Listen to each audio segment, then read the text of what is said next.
Mr. Speaker and members,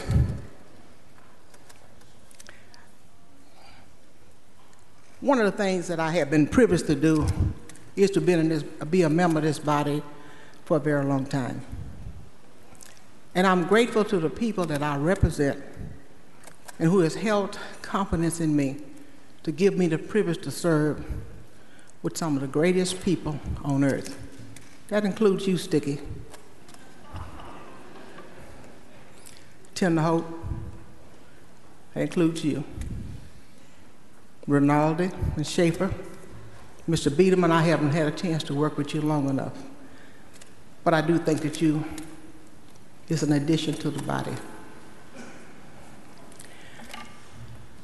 I don't get bent out of shape when people oppose my legislation.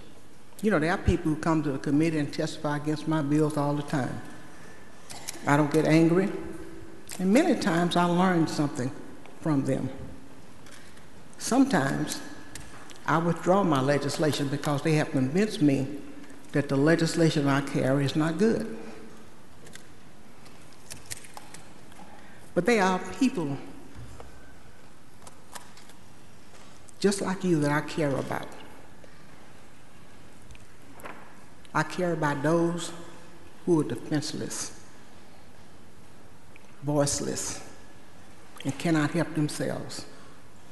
You may recall last session of the legislature, we had a bill on this floor that dealt with special need children.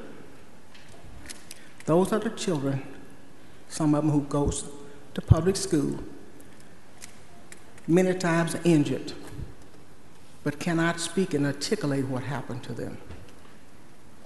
We wanted to put cameras in the classroom. We had some disagreements. The bill was killed and given the Lazarus life, and it came back and we passed it. I care about those kids because they cannot tell you what happened to them. I worked many sessions on human trafficking. It took us a long time to convince people that it's a problem within our state. And these are the persons, not always foreigners, because 83% of them are domestic. They're in our neighborhood, they're in our communities, they're all over the state. And people prey on them. Sometimes these kids get angry and they leave home and they get under the auspices of a pimp, and they are pimped. Many of you are parents, just like I am. When your child disappears and you don't hear from them, don't tell me you don't worry about that. You do. Don't tell me you're not concerned about a person who is pimping them and beating them up and giving them a amount of money that they must go out and prostitute themselves and bring in nightly, or else they get on them and brutalize them. Don't tell me you were not worried about that. I know you are, because we have passed too many bills in this legislature. The bill that got knocked today requires beauticians to get some training. We have persons all over this state, doctors, nurses, teachers, truck drivers, almost every profession you can think about, trying to learn and be educated on the science of human trafficking so that we can save these persons and take them out of the clutches of the pimp.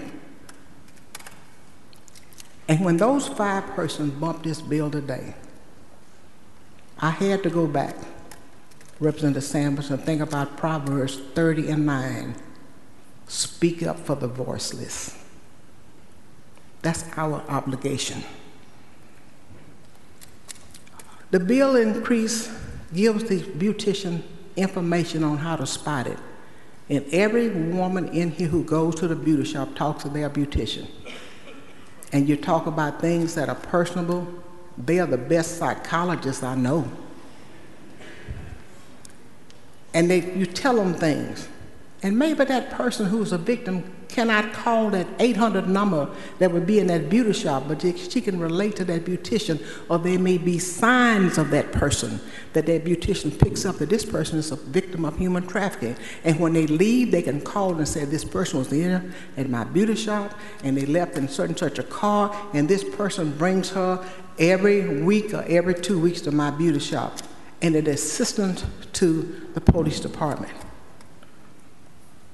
Now, I'm going to tell you something. I done cursed out several members that was on that list. I used some bad words to them. I apologize for the bad words. If any of y'all heard them, I don't apologize to them. But they did come and say that they would fix the bill because they figured that it was a mandate. But there are some things that you got to mandate.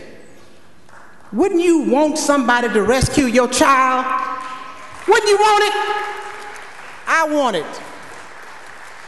And how many of you in here want to help the pimp? Mr. Shaheen, nobody in this body should ever want to help a pimp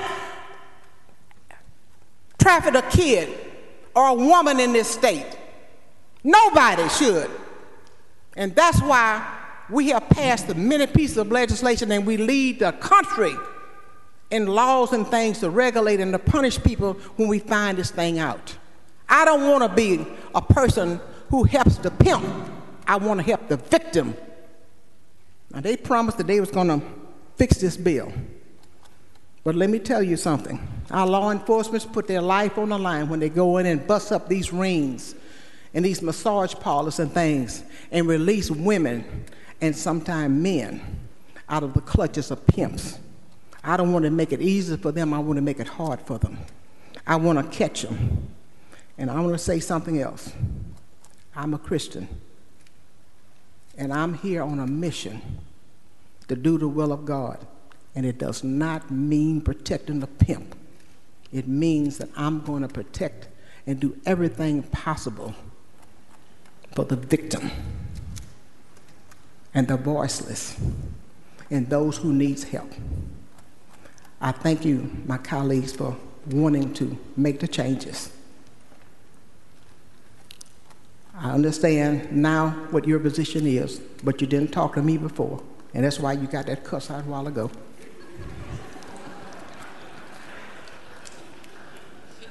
But you know I love you,